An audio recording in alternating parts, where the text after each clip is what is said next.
on 5, 4, 3, 2. Thank you. It is now 4 o'clock. Now is the time set for the regular board meeting of the Board of Directors of the Arizona State Schools for the Deaf and the Blind. Letitia, can I have those, any of the comments, if we have any of those? We didn't get any more. Okay, great. Just the two. Great. So I'd like to call the meeting to order and begin the roll call. Suke? David Nigro. Present. Brittany Buchanan. Present. Lynn Davison. Present. Linda Bove. Mike Gordon. Present. Lillian Lee. Present. P.V. Jantz. Aaron Wonders. Present. And myself, Suke Kneifel. Thank you, Suke. Next up is going to be item 1.02, information item, introduction of new board member and recognition of board member leaving office. First, I'd like to recognize former board member Dean Howard. Dean served on the board for, I believe it was 3 terms and then an extra year while we were awaiting appointment of his successor. He served as this board's president for a period of time. He was involved in the selection of Superintendent Reichman. Back in 2016, he was involved in formation of the strategic plan.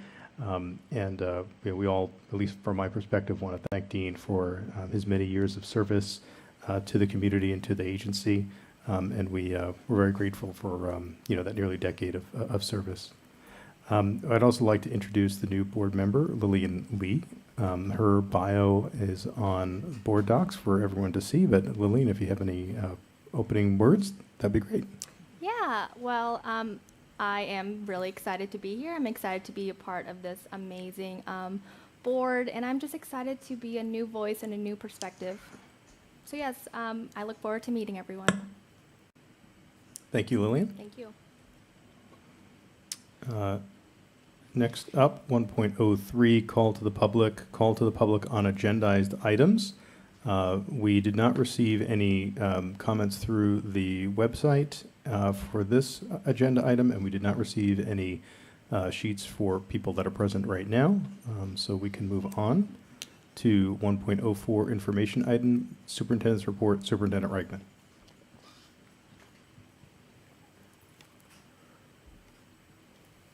Good afternoon, President Nigro, board members, Assistant Superintendent Martin, Assistant Superintendent Cooper, and members of the ASDB community.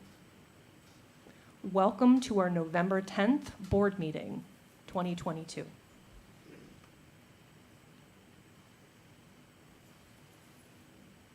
I also want to extend some remarks. Mr. Dean Howard was on our board for almost 10 years. The first time I met Dean was during the time when I was actually interviewing for my current position of superintendent. And at that time, and ever since that time, he has been consistent in his message and in his goal to provide the best education to deaf and hard of hearing students. We deeply appreciate his service and his hard work with the ASDB Board of Directors. At the same time, I'd like to welcome our newest board member, Ms. Lillian Lay. Thank you for the opportunity. It was so nice to meet and work with you just a few days ago. It was nice to sit down and talk with you. It was so nice to meet you for the first time, and I look forward to all we will do together.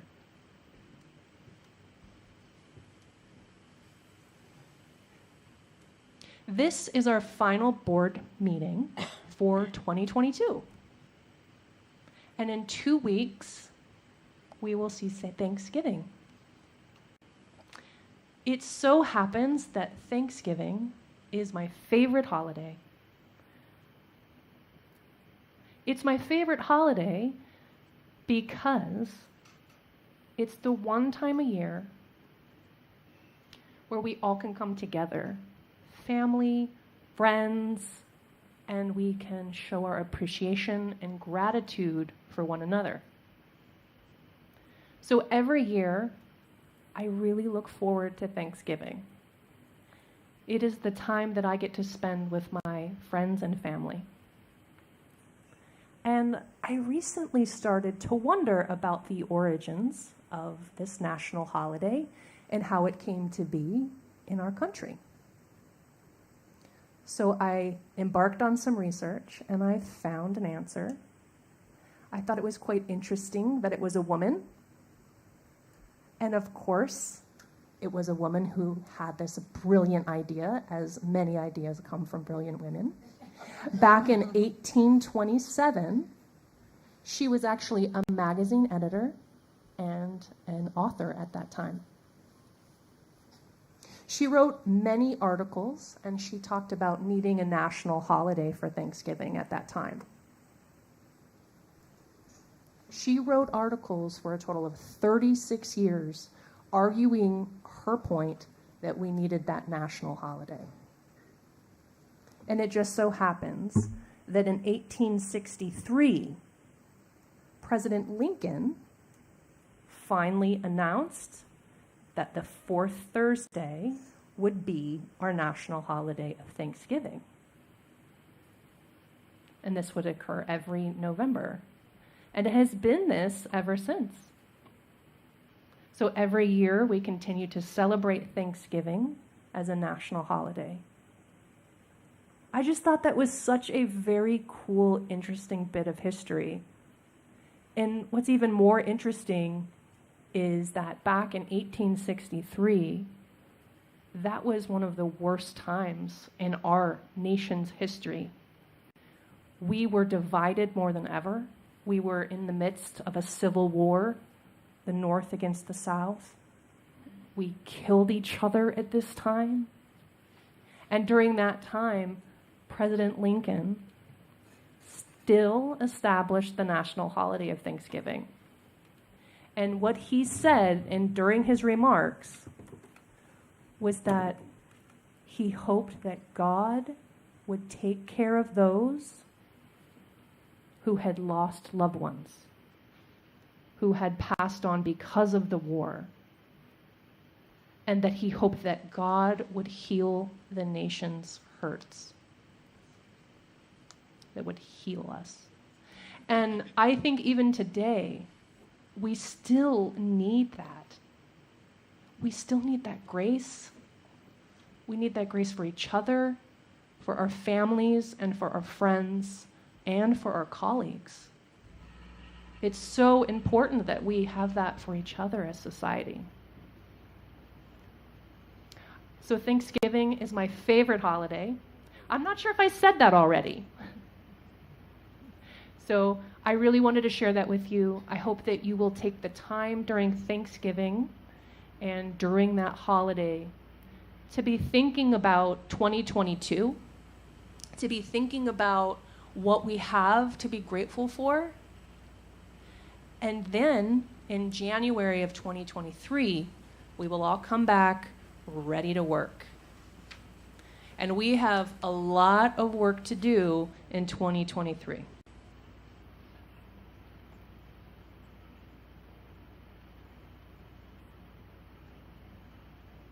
I'm not going to give you a complete rundown, an itemized list of all of the work that we will do together, but I'm just going to give you a few highlights of what we will be doing during next year. All of our work is tied to that strategic plan. So for example, for Pillar 1, that follows excellent communication and relationships. What we will be doing is we will be networking with our state legislators and our new governor and the new governor's office. And we will continue that strong relationship. And in that, we will be focusing on early in the year, really building and maintaining that relationship with them. Now for Pillar 2,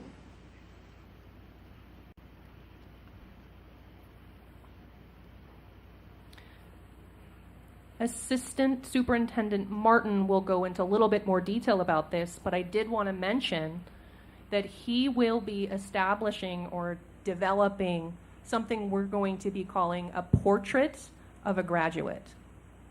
And what this means is that when we look at our high school students and we consider what it means for them to be successful in their post-high school lives, we need to be able to identify skills that our young people will need to have once they make this transition.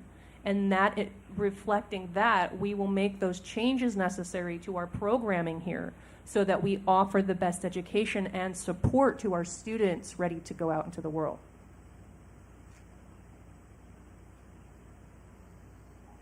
We will also be establishing a system for the development of social, emotional, and behavioral growth of our students. This is a critical piece that we need, and we will be spending time on that now. For 2023 and going forward.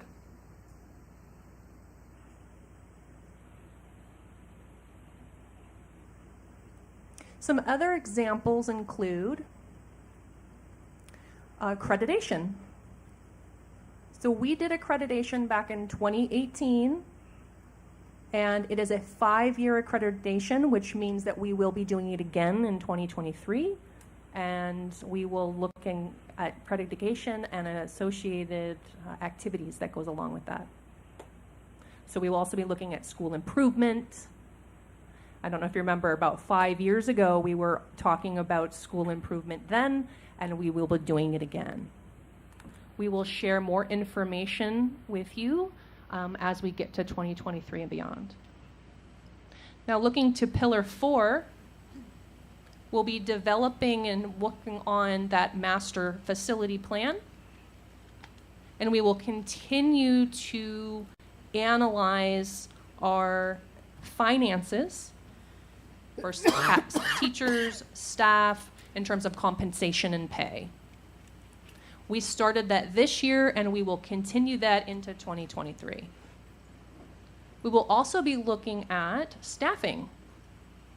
So we will be looking at our teachers and our staff to make sure that we have the correct number of staff in the right positions to meet the needs of our students. So again, we started that this year, and we will continue that into 2023.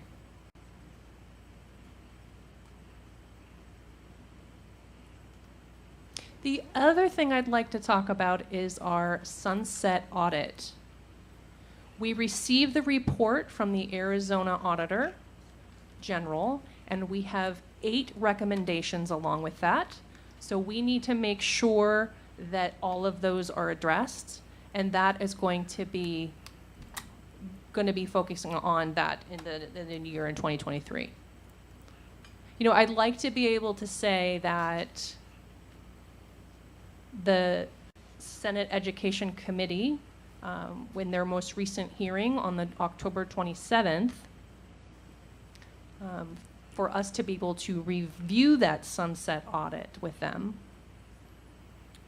The Arizona Auditor General provided a report on those 8 recommendations. And we will, of course, follow up on those recommendations. It specifically mentions that the Senate Education Committee meeting, they have several findings. We have one finding, correction to interpretation. And that one finding was that we need a multi-year comprehensive plan and budget. And I agree, and we agree. We all can agree to that. We definitely need to have it. And we have already started with that master facilities plan. And as you know, because we have been talking about this with you during our last meeting, we had a study working group with you that was just last month where we had talked about this issue. So there is a lot going on in 2023. And we will be working diligently to get it done. I hope you're ready. I'll take any questions now. Are there any questions for Superintendent?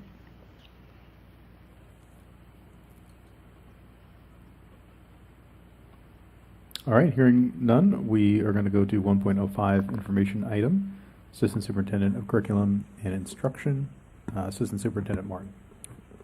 Thank you, President Nigro, governing board members, and superintendency. We've been busy in education. Been working with directors, Dr. Benedict, Dr. Scarborough, to reimagine some of the things that we're seeing, coming up with different solutions for challenges. Worked with the principals as well to kind of look at this picture of what we've always seen and create something different. Leaders have been exceptional. They have stepped up. It is not easy. They have challenged me as I have challenged them, so we'll continue that work. To give you guys an update, October 20th, we changed leadership at PDSD campus. I named Jill Voigt the interim PDSD principal. She's taken over day-to-day operations, and she's done a phenomenal job.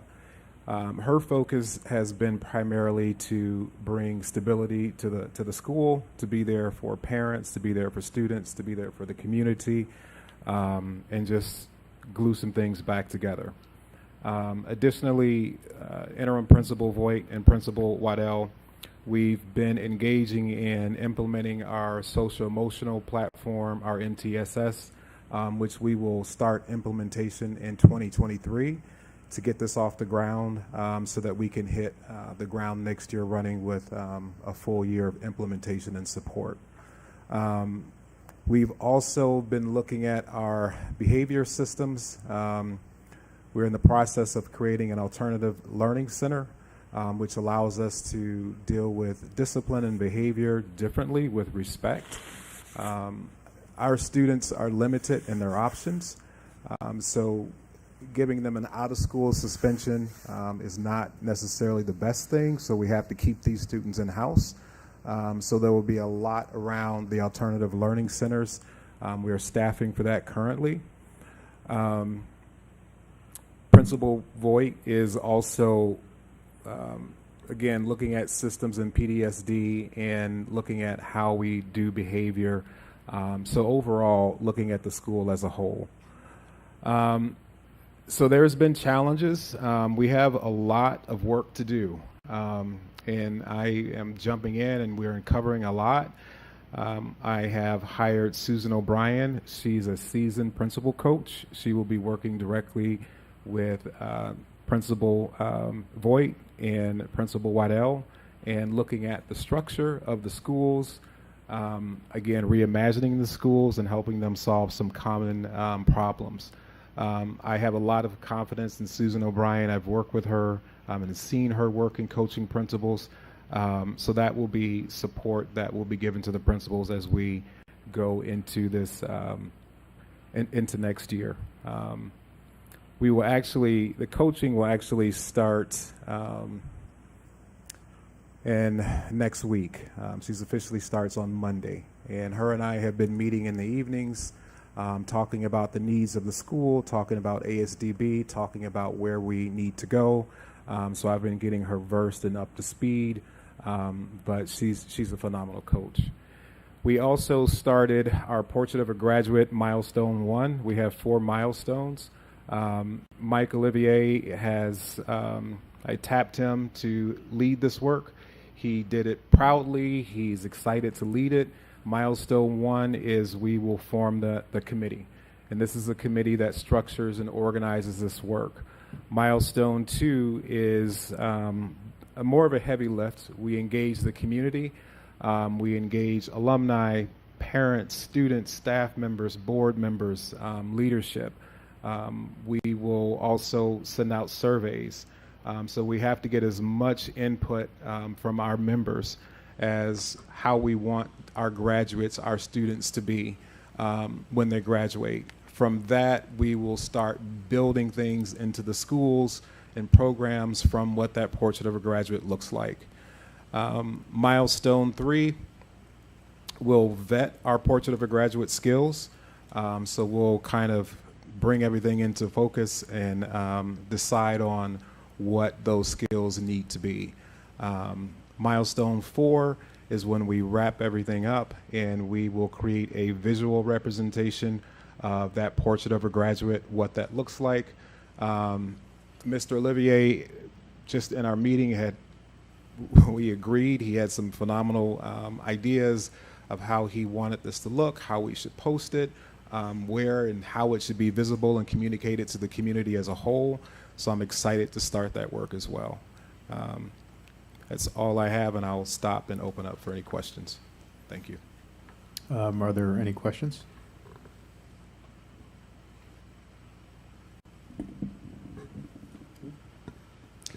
Thank you. This is Board Member Jantz. Good evening, Superintendent Martin. I appreciate your comments. You were recently talking about a portrait of a graduate, which I think is very important work. And I want to make sure that we're aware of two things regarding to that portrait. And if it hasn't been discussed, I hope that that will be included moving forward. The first is, what does that language look like for one of our graduates? Language in ASL, literacy, fluency in English, all of those things in terms of language fluency, I think are very important that we are aware of and that is recognized in our portrait of a graduate.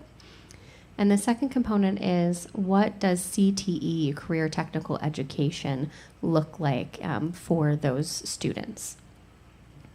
We need to make sure that we have students who are graduating from PTSD or ASDB or an itinerant program ready to go into the working world. We have a lot of graduates from our schools who do not. They are not ready. They don't do anything after graduation. And I'd like to see us research what we can do to expand our CTE program and look at how we are ensuring that these students have the skills that they need to be able to get a job and move out into the world. Thank you, Board Member Jantz. Yes, as we develop this and create this language, the goal of this committee is to bring different voices around the table to get this communicated. So those is a huge focus that we will be looking at. Involving the community members is also vetting those skills of what we need to see in our graduates. Language is one of them. So a lot of this will be vetted and come from this overall process of getting to what that graduate looks like. CTE is also a focus. I have initiated contact with JTED. There's been some history with JTED and ASDB in the past. At one point, there was we were trying to open up a JTED campus or program on campus. There was reasons why that partnership did not work. I engaged them to see if we can create satellite campuses or satellite programs on the Tucson and PTSD campus. They were open to that. There were some things that they are meeting about to get this lift off the table. We talked about possible programs that we could host.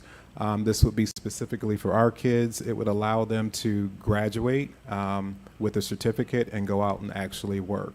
I did offer from ASDB's part and stress the emphasis of how important this program is to ASDB students, because our students are sometimes reluctant to go out in the community and engage in these programs.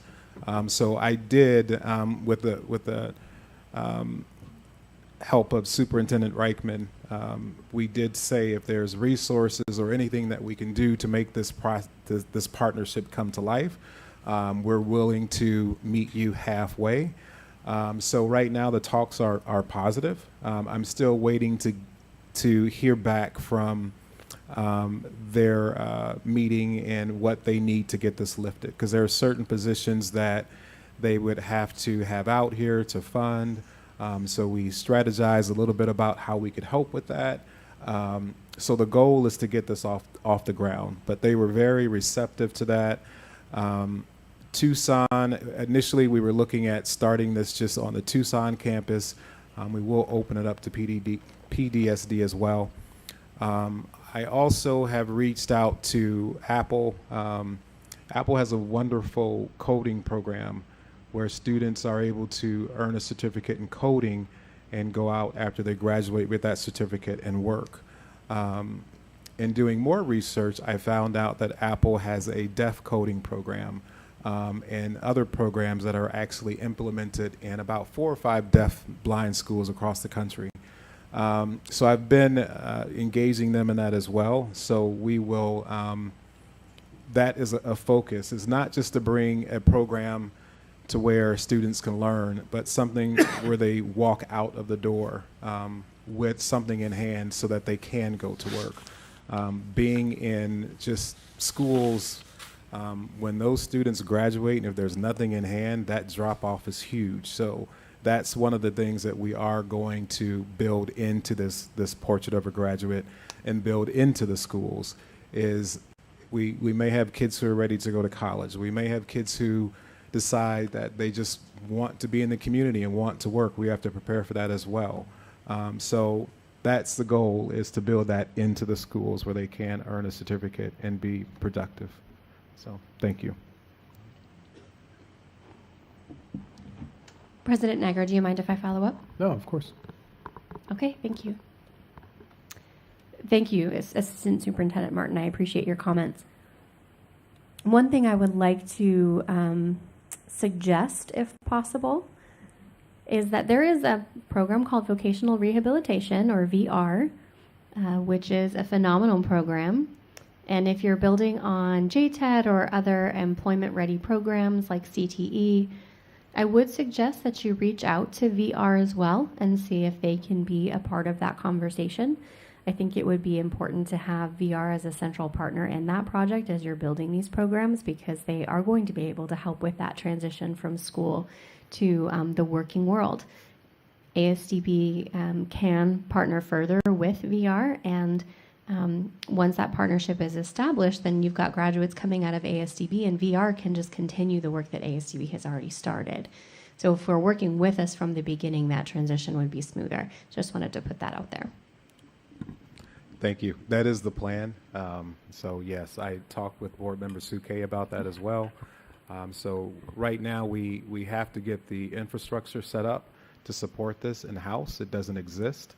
JTED will be one of the easier things to lift, but it is to create a CTE program that is robust, and with that comes the structure that we currently do not have. So we will be building a lot into the schools, and it is a lift. It's a 3 to 5 year timeline to get the stuff off the ground. So we're doing a lot of planning, and we'll start implementing and tweaking. So that is definitely what we'll be doing. Thank you. I'd like to, can you hear me? Okay. I saw that, PV. I'd like to make just a suggestion, maybe as prep work to milestone 2. I think what Board Member Jantz says is right on the money, but I would also suggest maybe not bringing them to the table as far as having the community involved, maybe, okay? But I would talk to employers in leading fields within our area, see what they are looking for in employees, that people that they hire, what skill set from soft skills to hard skills. And I would also do the same with post-secondary institutions. What does a high school graduate need to succeed in that next level? I think those 2 components need to be included in that milestone 2. Thank you. They actually are. I didn't mention it, so thank you. Mike Olivier, we had just a great idea of how to get some of these the stakeholders together. This will be in person, so we won't do anything via Zoom. And we have members in Tucson, we have members here, and that was a roadblock for me, is how do we merge and get this together, as well as community members from outside as well. So he had just went the brainstorming and had some pretty good ideas to do that. So they will be brought to the table. I think we both agreed that we need to have as many people around the table and as many voices as possible to create this. So we are going to focus on quality and not just rushing through it. And so if this Portrait of a Graduate takes us to the end of this school year, that's what it will be. But the goal is to make sure that we hear from everyone and get just as much input and voices as we can. But those are included in that milestone too as well. So thank you. Thank you. Are there any other questions? I'm happy to see the VEX robotics program start up. That's a lot of fun. Moving on, we have 1.06, Assistant Superintendent of Agency Operations and Support Services, Assistant Superintendent Cooper. Good afternoon, Board President Nigro, Superintendent Reichman, Assistant Superintendent Martin, members of the board, ASDB community, and staff members. Each of the directors have provided to you their departmental reports. There is no additional information at the time that has come forth since those were provided to you last week. In Superintendent Reichman's report, she just touched upon the sunset audit, and I wanted to go ahead and provide more of an update on where we are now that the Auditor General has completed the performance audit and sunset review of ASDB, which began in October of last year. The audit reviewed the efficiency and effectiveness of the agency's operations and how well we are doing to meet our statutory responsibilities. And as you all are aware, the last time the audit was completed was in September 2012, where we had 3 findings and 32 recommendations. In the publicly released audit report, which was issued about a month ago, in September, we received 1 finding and the 8 recommendations for improvement, as Superintendent Reichman mentioned. And outlined in the report, we agreed with the finding and all recommendations we plan to implement. As already mentioned, the finding we received indicated that a multi-year capital plan and projected capital budget had not been developed or implemented, which has hindered our ability to address our capital needs in a timely and cost-effective manner. And on October 20th, during the work study session, our Director of Operations, Albert Duff, did an excellent job walking us through the foundation and framework for the master facility planning process. He reminded us that the demographic and programmatic requirements have changed over the past 50 years, and our facilities, however, have lagged behind to meet this ever-changing environment. This has led to an underutilization of our facilities and continued operations of our programs that have been, and we continue to see, are outdated, which has put a strain on our fiscal and operational resources. So as we continue to work on developing the master facility plan, as Albert mentioned, we are to be mindful that the plan needs to be ever-changing to make sure that we're flexible and being able to accommodate our environment. The initial planning phase, though, as he mentioned, will take at least 18 months before any construction or improvements are actually to begin. And again, this is contingent upon budget availability. As Superintendent Reichman mentioned, we will be doing a lot of legwork, working with the staff, the directors, legislators to seek additional funding as well, but also at the same time still making sure that we're incorporating some budget in our operating budget as well to accommodate some of those emergency needs that do occur during that time frame. Over the next couple of months, we will be working together collectively, reviewing and evaluating our educational programs, which Superintendent Reichman and Assistant Superintendent Martin mentioned will be working conjunctively to develop that portrait of a graduate that aligns with our mission and vision, along with IDEA, FAPE, and our LRE legislations. So during fiscal year 2024, though, we'll make sure that our educational program is presented and that we do seek feedback from the community and our stakeholders. So in addition to the 1 finding, we did have, as I mentioned, several recommendations. which most of them involve developing and implementing policies and procedures.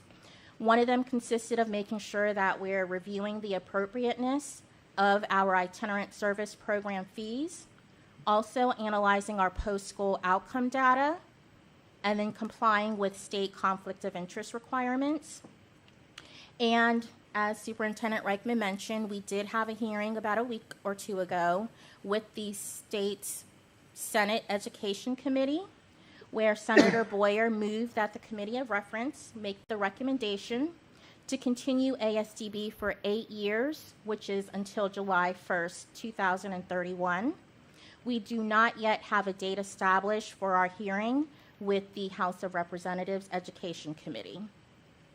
The Auditor General did inform me that they'll be contacting us within the next few weeks to schedule a 6-month follow-up to ensure that we're implementing and are in progress of addressing all of the recommendations.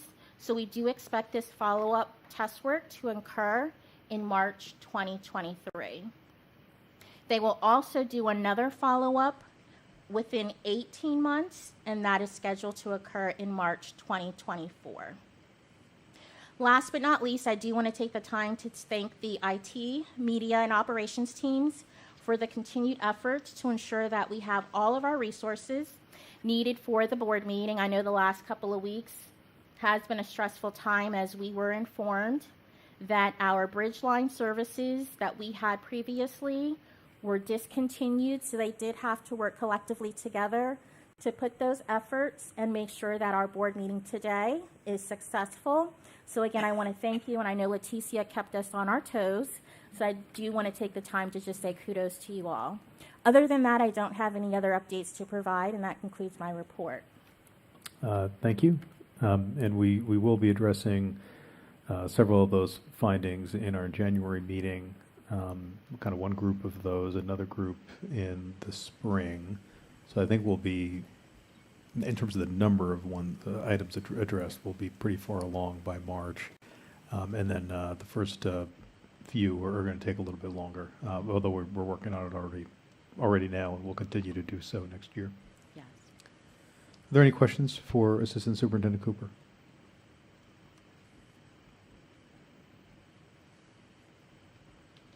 All right, hearing none, we're going to move to 201, action item, approval of the consent agenda, consistent with board policy to include items 3.01, 5.01, and 6.01.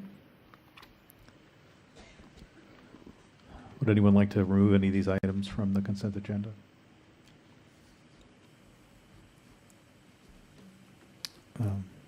PV. This is Board Member Jantz. I would like to move that we approve the consent agenda as listed. Is there a second? I second. All in favor say aye. Aye. Aye. Any no? Any abstentions? Mike, I think if you're on the line, we're not sure if you said yes. I did. You did say yes. Okay, thank you. Maybe I didn't hear it. Yeah. Okay. Thank you. All right, next up is 3.02, action item, approval of new district agreements. Assistant Superintendent Martin. Thank you, President Nigro, Board. We have 2 contracts for Region 1. First Mesa Elementary School, Glen Canyon Outdoor Academy. We have 2 for Region 2, Basis Goodyear Primary, Basis Phoenix Primary. And we have 2 contracts for Region 3, ASU Prep, Academy of Casa Grande, and Pep Tech. Thank you. Are there any comments or questions, or can we have a motion to approve the contracts? I move that we approve the contracts. Is there a second? I second. All in favor? Aye. Any opposed? I'm going to abstain, President Nigro. Abstain. Thank you. And abstentions? Okay, 1 abstention. Thank you. Next up, 4.01, information item, finance report. Kim Bittridge, Director.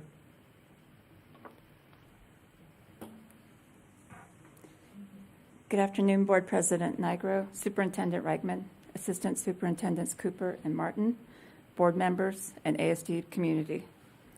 Our most recent Finance Committee meeting was held last Thursday, November 3rd, with board members Aaron Wonders, P.V. Jantz, and Mike Gordon. Also in attendance were Superintendent Reichman, Assistant Superintendent Cooper, and Executive Director of Human Resources, Anita Pyatt. Ms. Pyatt did a presentation on the agency's recruitment and staffing analysis. We also looked at an ERE analysis trend from 2016 to present.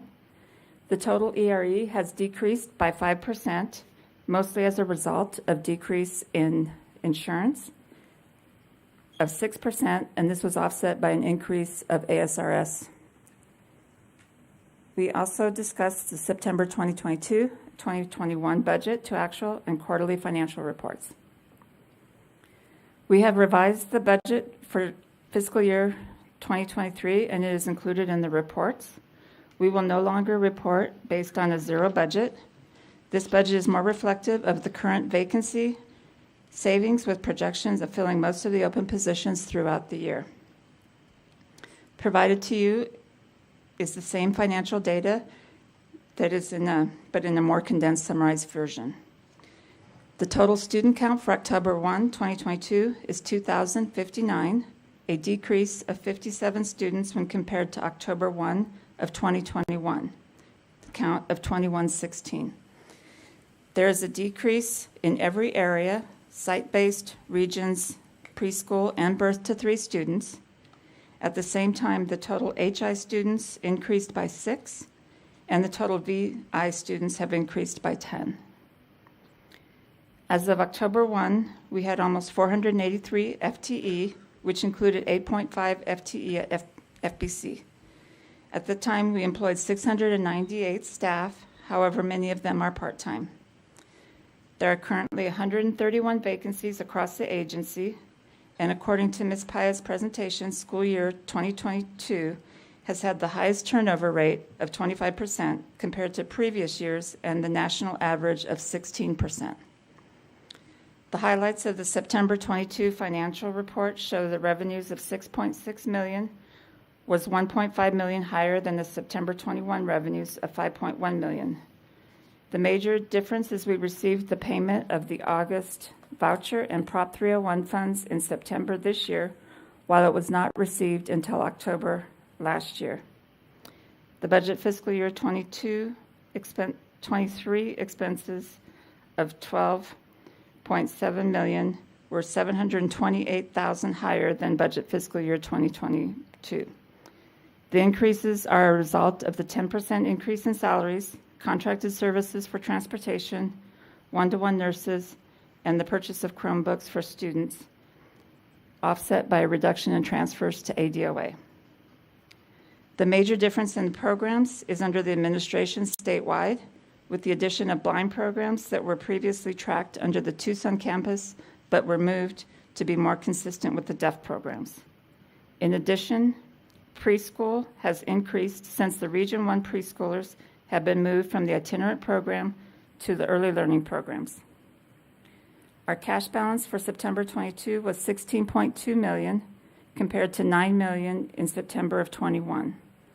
The main increase is in the regional cooperative funds by $4 million and the classroom site fund by $2.6 million. If there are no questions, this concludes my report of the agency's financials. Thank you. Are there any questions? Thank you. Okay, hearing none, we're going to move to 7.01, information and discussion item, introduction and possible discussion of policies EEBE, IHA, IKF, IMB, IMD, JICFA, JLB, JLCB, JLCC, JLDA, JRR, and KI. Marie Murphy. Wow, I'm impressed. That was a lot. Good afternoon, Board President Nigro, members of the board, Superintendent Reichman, and Assistant Superintendents Cooper and Martin. For the record, my name is Maria Murphy, and I'm the ASDB Director for Policy and Government Relations. You have before you the revisions that are being presented for a first read. Board Member Lay, Typically, our policy revisions are presented over a series of 2 meetings, and at the first meeting, the board has the opportunity to discuss and ask questions regarding the revisions, and then at the second meeting, the board typically votes to approve or decline the revisions or send me back to the office to do some additional work. So the board has probably not seen this many policy revisions from me in quite some time, but these revisions are in response to changes that the Arizona State Legislature made to the Arizona Revised Statutes during the most recent legislative session. These proposed revisions have been posted on our website for public review. At this time, there hasn't been any questions or concerns raised by the public, but I would like to make myself available for any questions from you at this time.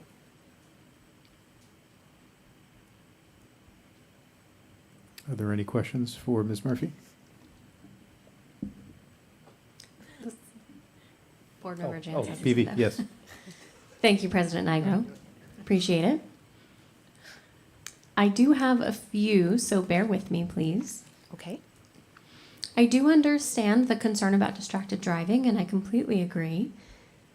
But there was a mention of hands-free, and at the same time, I do want to make sure we recognize and are aware that we do have staff who are deaf or hard of hearing, and or possibly have a visual impairment who are legally able to drive, and this policy is not equitable for those individuals. I want to make sure that it is equitable for all staff members. So, for example, I will notice that they cannot check a map while driving. If the person is deaf or hard of hearing, I understand that they're not using their phone during that time.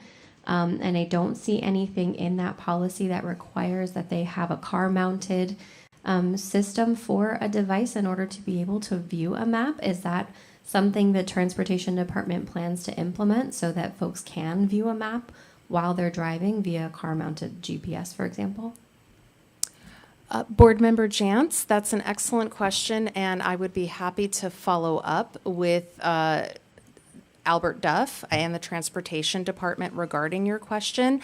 At this time, the only revision that is actually being proposed to that particular policy, which I believe is EEBE, is that we should not be operating a vehicle with a student under the age of 13 in the front seat. So that would involve additional revisions, and I'm happy to make those revisions if the board would like me to make those revisions. However, these changes were not contemplated in this particular iteration of the policy. But if you would like to instruct me to go back and look and further those discussions, I'd be happy to do that.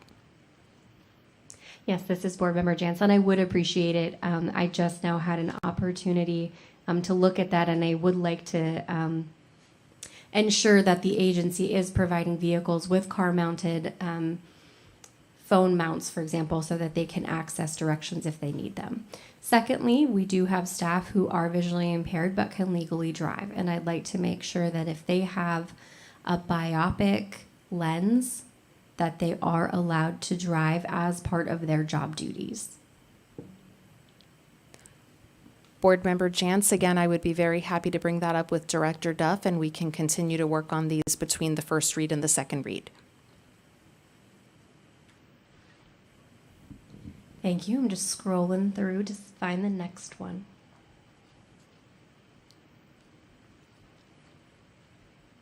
I am now looking at I-1250 related to basic instructional programming.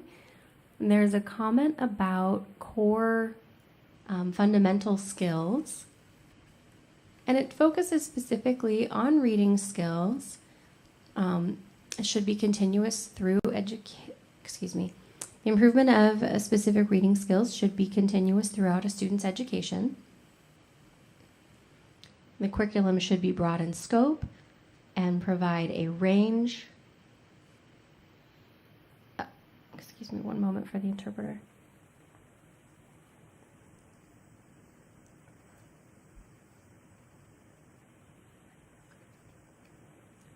Curriculum should be broad in scope and provide a wide range in rate, readiness, and potential for learning.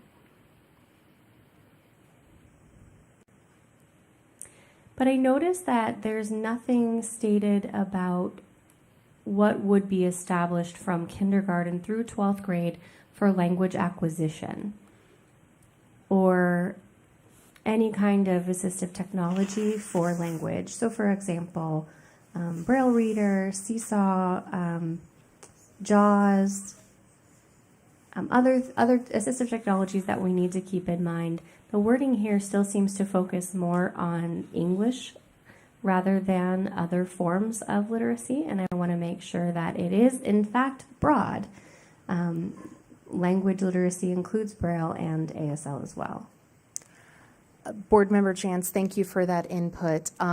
When I make these revisions, typically I receive these revisions from the Policy Services Department of the Arizona School Boards Association, and the Arizona School Boards Association models these policies typically for a general education environment, which is probably why you're not seeing things in regards to specifically deaf or hard of hearing, blind or visually impaired students.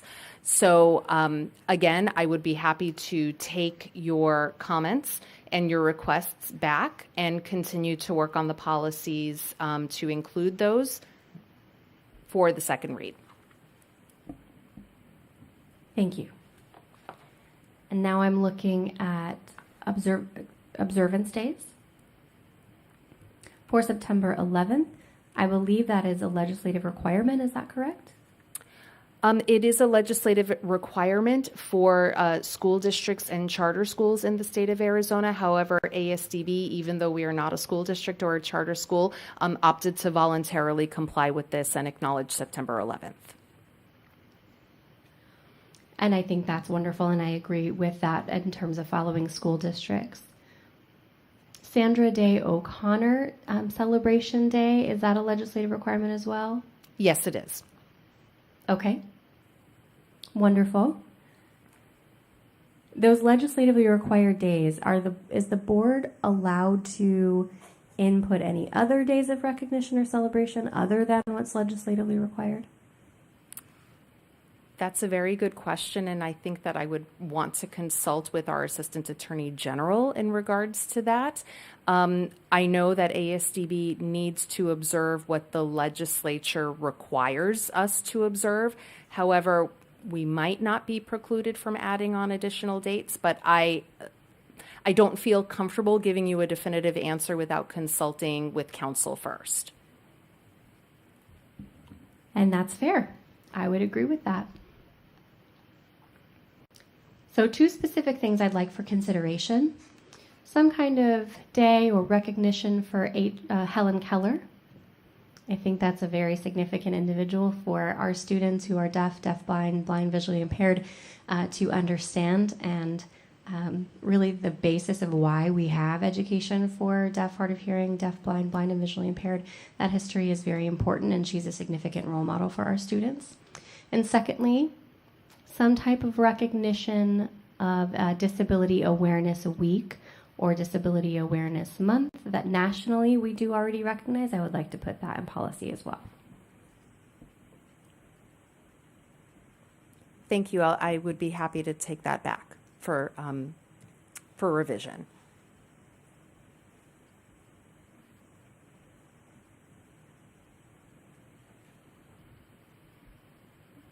Okay.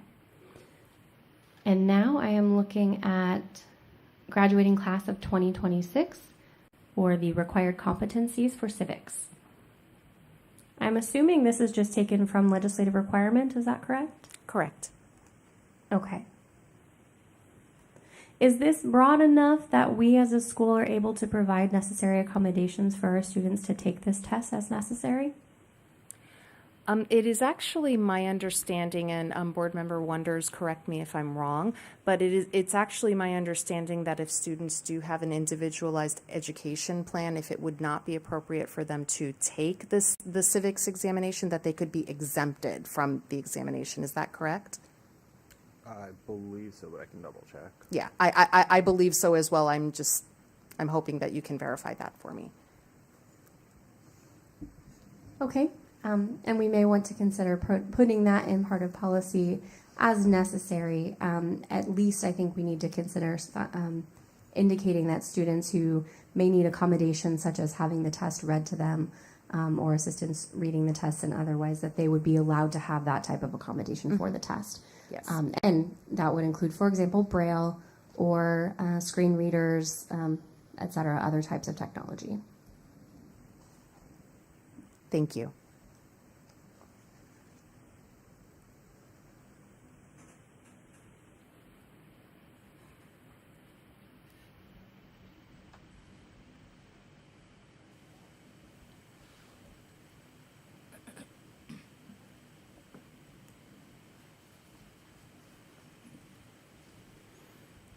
Okay, and I've jumped quite far ahead about the mask component. It says ASDB can only require masks with parental approval. Correct. And I'm wondering, how does that work? So if we had a government issued order or a CDC issued mandate, what would that look like with that policy? We would, I believe, and Superintendent Martin, correct me if I'm wrong, but I believe that what we would have to do would be to actually receive some kind of a written consent form and make sure that we have the parental signature. Correct? Yes. This is Board Member Jantz. Is that a law or a legislative requirement, or where does that come from? It's a law. State of Arizona law? Correct. Okay.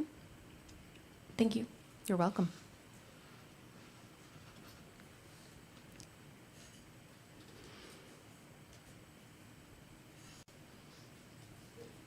And that is all that I have. Thank you for your time and your comments, Ms. Murphy. You're very welcome, and I will certainly take your feedback and start making those revisions to bring back to the next board meeting. Thank you very much.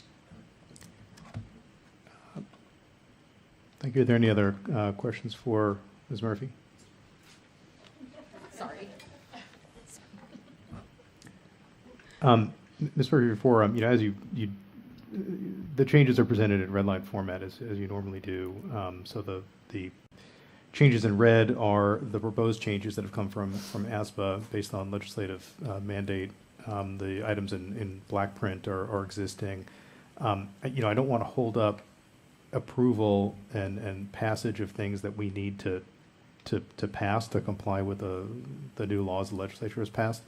At the same time, Board Member Jantz is completely right that it is our job to adapt these model rules from ASBA to fit our population. That's part of our job, and that's part of every school board's job.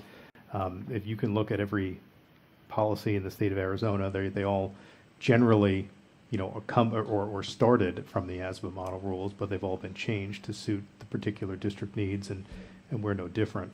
I'm wondering if procedurally we can get these through on second read next time, and then have the other changes, that you may be working on as another, to kind of roll up with the next round of changes.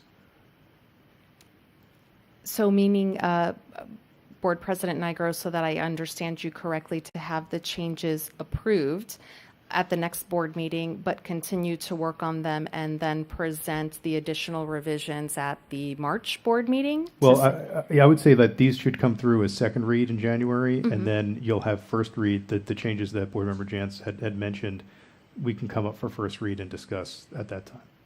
Yes, I'm happy to do that. Okay. I think there's missing of the word "be," by the way, in the mask requirement. I will add that back in. Thank you. All right, thank you. This is Board Member Jantz, President Nigro. I appreciate your support and your comments, and I do agree. I appreciate that approach. It makes sense. All right, thank you. Okay, so further questions. We're going to go to 7:02, set calendar for the 2023 regular board meetings and possible work study sessions. So I hope everyone's gotten a chance to look at this, and we're all going to pull out our phones and calendars now. I've gotten some input from Board Member Bove, who was not able to join us today, But she did mention that the July 13th meeting is not good for her. It's not good for me either. Is there are there other, and again, we can go through all of these dates, but is there any other board members where July 13th doesn't work? If we could move that a week or two later. My one concern is that both Board Member Jantz and myself could potentially have a conflict with the ACDHH board. Okay. So I'll see if I can pull up. They don't have theirs Already yet? posted yet. Okay. So I mean, we can, I mean, again, these aren't set in stone. I mean, I guess we could put them in stone if we want to, but right now it's just a PDF. So we'd have to vote to move them. It's not, that's difficult enough. We could move it and then potentially move it back, but I do like to have them as set in stone as we can make them.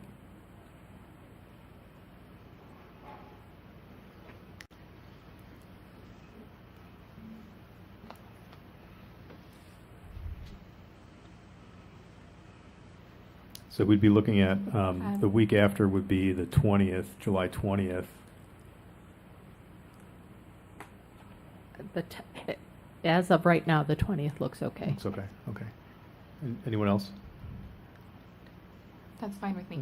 Okay, so let's do that. I'd like to move the March 9th meeting if we can. I know March is a big board meeting. We have a lot of our HR matters that are settled in March. Potentially the 2nd or the 16th. I think Superintendent would say she'd rather have the 2nd because there's... I would, that's correct. Yeah, so I think the 2nd should be better. Are there any other comments on that? That works for me. That works. Okay, so that will be March 2nd. Yeah, and that works for me. And then January... I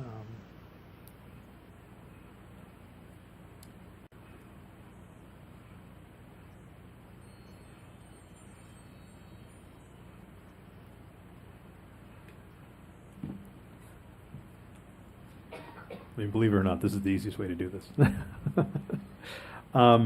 May 11th, I think I'm okay May 11th.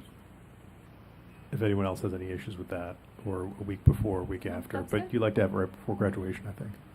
All right, so let's do that then. So we're going to move March 9th to March 2nd, July 13th to July 20th. And the locations we have starting in Tucson in January, which, we're in Phoenix today, so the next meeting will be in Tucson. And then we're alternating.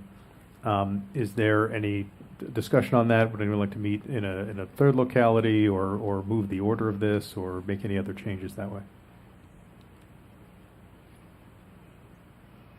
No? Okay, great. So I would move that we accept the calendar as proposed with the exception of March 2nd and July 20th. Seconded. All right, all in favor? Aye. Aye. Sorry. Any opposed? And any abstentions? Okay, great. So we have that set. The other item, the possible work study sessions, we don't have a schedule for that proposed.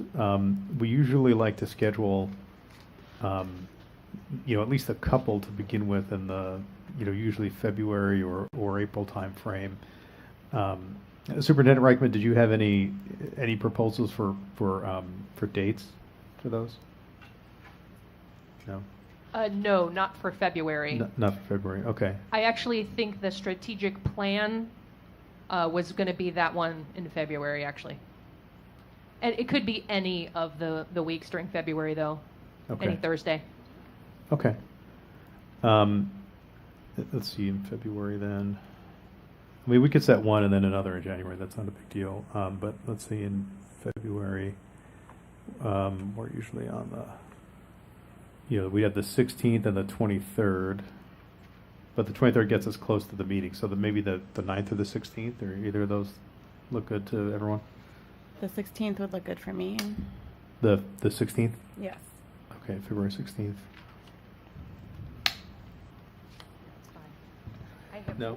I have work I study. don't know. I'm planning for a first birthday party. So Oh, boy. I may be here, I may not be here. So go with the majority and. All right, so that should be This good. is Board Member Jans. Mhm. I actually have a conflict that day, so if you do decide to do a work study session on the 9th, I would show up late. I would That's rather a- be there in the beginning, though.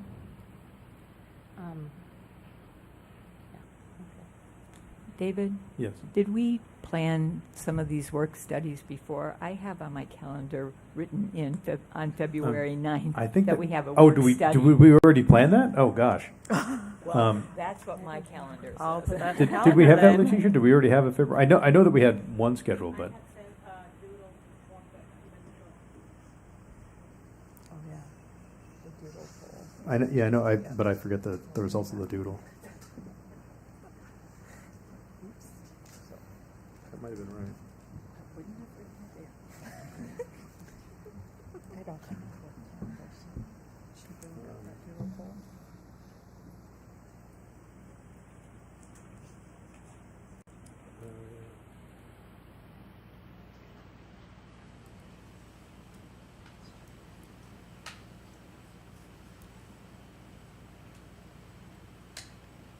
Just a second.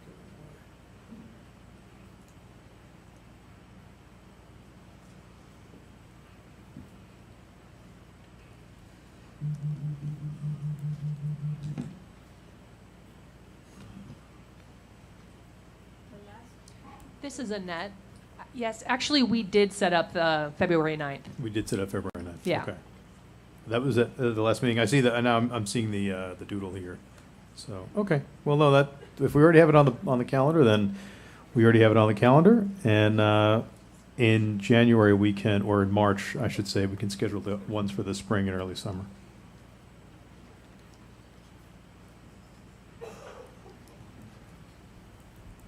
All right. Thank you. Moving on, 7.03, discussion and action item, election of 2023 board officers pursuant to policy shall be held at the last meeting of the calendar year. So we'll need nominations for president and secretary.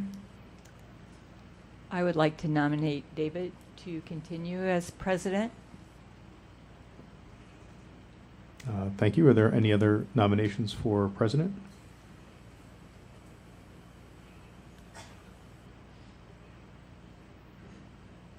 Okay, so I would accept the nomination. Do we have a motion to move forward with that?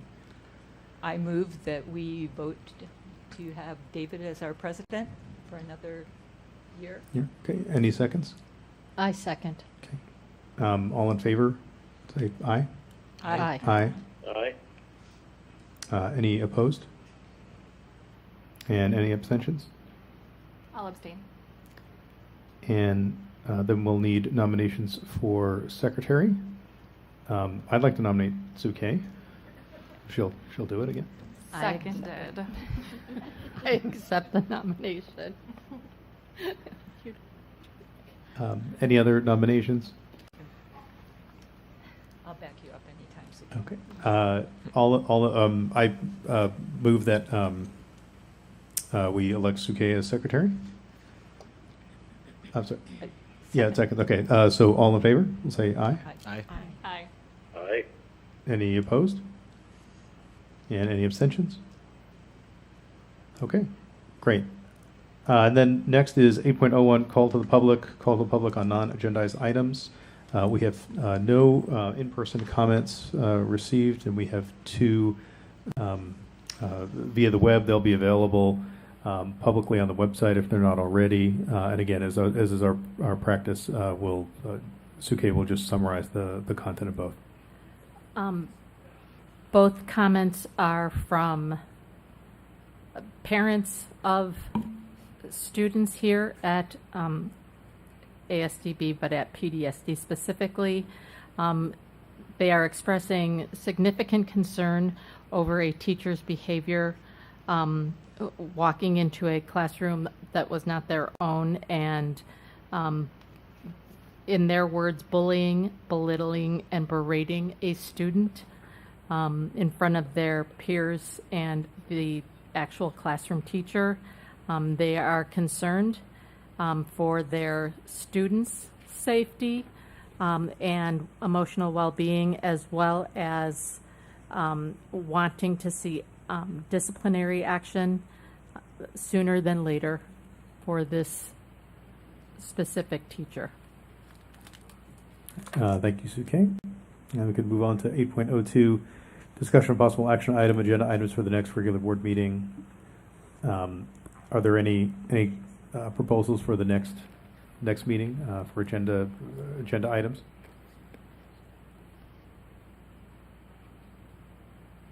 I know, as I mentioned earlier in the meeting, we are going to have some policy changes proposed to resolve some of the issues that the Auditor General raised, along with some other items, and we're going to address several of those in January. They're being developed right now.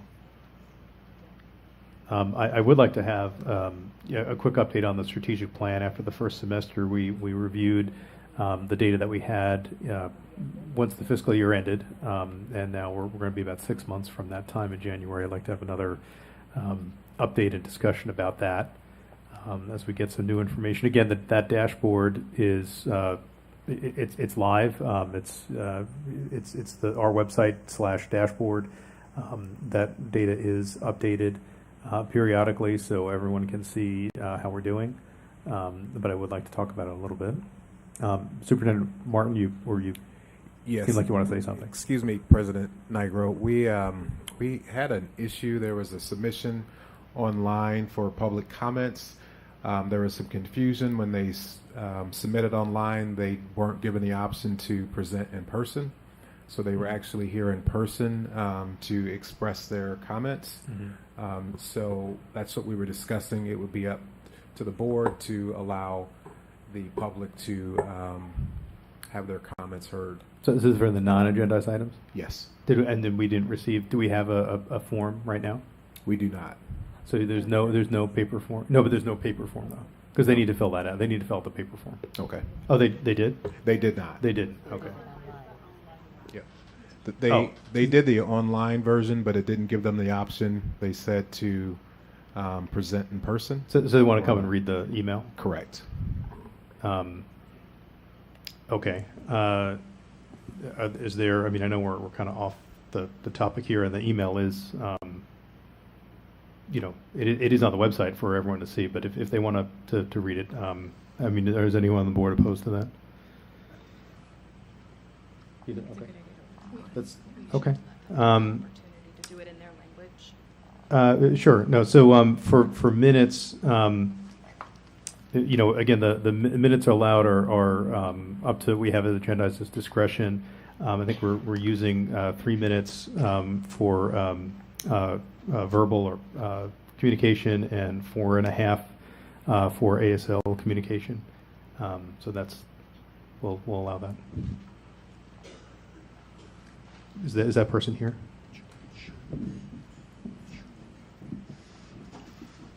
I would hope so. I mean,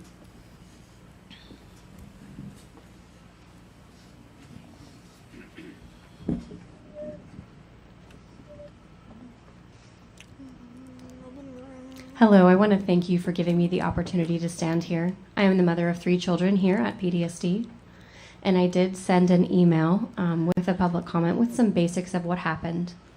My son has Tourette syndrome. He has some tics. He makes some noises that he cannot control. We found out when he was 7. The classroom teacher gave them some work, and they were focusing on that work, and his tics were occurring. Someone who is not his teacher walked into the classroom and said, "You are an animal. I'm going to call 911. You are not normal. Normal people don't act like that in the real world." This was said to my 10-year-old son. He completely shut down. This broke him. He came home and I had no idea. And when I found out, I talked to Principal Voigt about it. My 10-year-old son, for the very first time in his life, said he wanted to kill himself. Not because of his home life, not because of stress anywhere else, but because of a teacher here at this school. This teacher made my son hate himself. He doesn't want to live anymore because of what she said. He's refused to come to school for 2 days. I kept trying so hard. He said, I'm scared. I'm scared. She's going to call 911 on me. He said, no, I can't control it, Mom. I can't help it. She's going to call the cops on me. And I said, no, honey, that's not going to happen. A few members of this team, the counselors and teachers, got together to try very hard to convince him to come back to school. And he did, but he's on a safety plan. And it is completely unfair to him. That teacher is still here. She's not on administrative leave. I will not be quiet about this. I will go public. I have posted this publicly, and there are staff, there are parents, there are teachers who are coming forward with their stories of this individual, and it is not pretty, but it is surprising that she still works here. And I want you to understand that I will not stay silent about this. My son doesn't want to live anymore because of her behavior, and I don't know how many children she's damaged over the years. We will not stand for this. Thank you for giving the opportunity to speak to you. Thank you. Okay, so we were in the 802 discussion possible action item. Are there any other items that people would like to add to the January agenda?